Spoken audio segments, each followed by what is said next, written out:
ರಾಜ್ಯದ ವಿವಿಧೆಡೆ ಒಂದಾದ ಮೇಲೊಂದರಂತೆ ಸರಣಿ ರೂಪದಲ್ಲಿ ದರೋಡೆ ಪ್ರಕರಣಗಳು ನಡೀತಾ ಇವೆ. ಬೀದರ್, ಉಲ್ಲಾಳ, ವಿಜಯಪುರ, ಮೈಸೂರು, ದಾವಣಗೆರೆ, ಕಲಬುರಗಿ ಹೀಗೆ ಎಲ್ಲಾ ಕಡೆಗೂ ಕೂಡ ಡಕಾಯಿತಿ ಪ್ರಕರಣಗಳು ವರದಿಯಾಗ್ತಿವೆ. ಇದನ್ನು ನೋಡಿದರೆ ರಾಜ್ಯದಲ್ಲಿ ಕಾನೂನು ಸುವ್ಯವಸ್ಥೆ ಇದೆಯಾ ಅನ್ನುವಂಥ ಪ್ರಶ್ನೆ ಈಗ ಮೂಡ್ತಾ ಇದೆ. ಈ ವಿಚಾರದಲ್ಲಿ ಸರ್ಕಾರವನ್ನ ವಿಪಕ್ಷಗಳು ಟಾರ್ಗೆಟ್ ಮಾಡಿವೆ.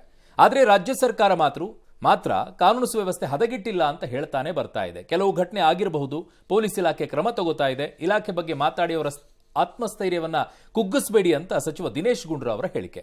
ಎಲ್ಲಿ ಫೇಲ್ ಆಗಿದ್ದೀವಿ ಅಂತ ಅನ್ಸುತ್ತೆ? ಫೇಲ್ ಅಂತ ಹೇಳಕ್ಕಾಗಲ್ಲ. ದರೋಡೆಗಳು, ರಾಬರಿಗಳಿಗೆ ಪ್ಯಾಟ್ರನ್ ಇದ್ರೆ ವರಿಯೇ ಮಾಡ್ಕೋಬೇಕು. ಪ್ಯಾಟ್ರನ್ ಇಲ್ಲ ಇದರಲ್ಲಿ. ಎಲ್ಲ ಇಂಡಿಪೆಂಡೆಂಟ್ ಆಗಿ ನಡೆದಂಗೆ ಕಾಣಿಸ್ತಾ ಇದೆ. ಏನೋ ಇದು ಹೊಸ ವಿಷಯ. ಬಟ್ ಇದೇ ಮಾತನ್ನ ಪ್ರತಿಪಕ್ಷದಲ್ಲಿದ್ದಾಗ ಕಾಂಗ್ರೆಸ್ಸು ಅನುಸರಿಸಬೇಕು. ಬರೀ ಆಡಳಿತ ಪಕ್ಷದಲ್ಲಿದ್ದಾಗ ಮಾತ್ರ ಪೊಲೀಸ್ನವ್ರು ಸರ್ಟಿಫಿಕೇಟ್ ಕೊಟ್ಬಿಟ್ಟು ದಿನೇಶ್ ಗುಂಡೂರಾವ್ ಅವ್ರದೆಲ್ಲ ಕುಗ್ಗಿಸ್ಬಾರ್ದು ಅಂತ. ನೀವೇನು ಕತೆ ಕಾಯ್ತಿದ್ರ ಹಂಗಾರೆ ಅಪೋಸಿಷನ್ ಪಾರ್ಟಿಲಿ ಇದ್ದಾಗ ಅಂತ ಯಾವಾಗೊಬ್ಬ ಕೇಳಬೇಕು. ಹಾಗೇನು ಮಾಡ್ತಿದ್ರಿ? ಹಾಗೇನು ಎಲ್ಲರೂ ಕರ್ಕೊಂಬಂದು ಚಿನ್ನದ ಸರ ತಂದು ಹಾರ ಹಾಕ್ತಿದ್ರ ಇವ್ರುಗಳು?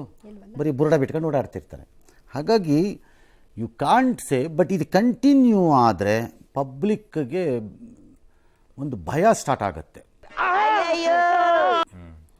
ಅದರಲ್ಲೂ ಈಗ ಇವತ್ತು ಯಾವುದೋ ಮೈಸೂರಲ್ಲಿ ಆಗಿರೋಂಥದ್ದೆಲ್ಲ ಇದೆಯಲ್ಲ, ಯಾರು ಅವ್ರ ಪರಿಚಿತರೋ ಅಪರಿಚಿತರೋ ಗೊತ್ತಿಲ್ಲ, ಮಧ್ಯೆ ಬೆಳಗಿನ ಹೊತ್ತಲ್ಲೇ ಬಂದು ಕಾರ್ ನಿಲ್ಲಿಸ್ತಾರಂತೆ, ಮುಸ್ಕಾಕೊಂಡು ಬಂದು ಹಿಡಿತಾರಂತೆ. ಇದರ ಆಲ್ ನಮ್ಮ ರಾಜ್ಯಕ್ಕೆ ಹೋಲಿಕೆ ಆಗುವಂಥವಲ್ಲ.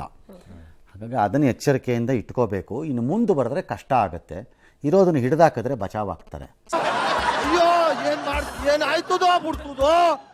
ಈ ಮನಸ್ಥಿತಿಗೆ ಈ ಕೊಬ್ಬು ಮತ್ತು ದಿಮಾಕ್ ಇದ್ದಾಗ ಅದಕ್ಕೆ ಬುದ್ಧಿ ಕಲಿಸ್ಬೇಕಾದ್ದು ಒಂದೇ ಕಾರಣ ನನ್ನ ಪ್ರಕಾರದಲ್ಲಿ ಯಾವನು ಹೊಡೆದಿದ್ದಾನೆ ಅವನ ಕೈಯನ್ನು ಹಾಕ್ಬಿಟ್ಟು ಕಲ್ಲಲ್ಲಿ ಜಜ್ಬಿಡ್ಬೇಕು.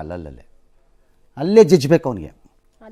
ಇನ್ನೊಂದ್ಸರಿ ಬೆರಳಿಂಗ್ ಅಳ್ಳಾಡ್ಸಕ್ಕಾಗಬಾರ್ದು ಅವನಿಗೆ, ನೆನಪಲ್ಲಿ ಉಳಿಬೇಕು. ಇಲ್ದಿದ್ರೆ ಕಾಲಲ್ಲಿ ಹಿಂದ್ಗಡೆಯಿಂದ ಯಾವ್ದಾದ್ರು ನರ ಕತ್ತರಿಸ್ಬೇಕು ಅವನಿಗೆ. ಅವ್ನು ಕುಂಟ್ಕೊಂಡೇ ನಡೀತಿರ್ಬೇಕು ಲೈಫ್ ಲಾಂಗ್ ಅವನು.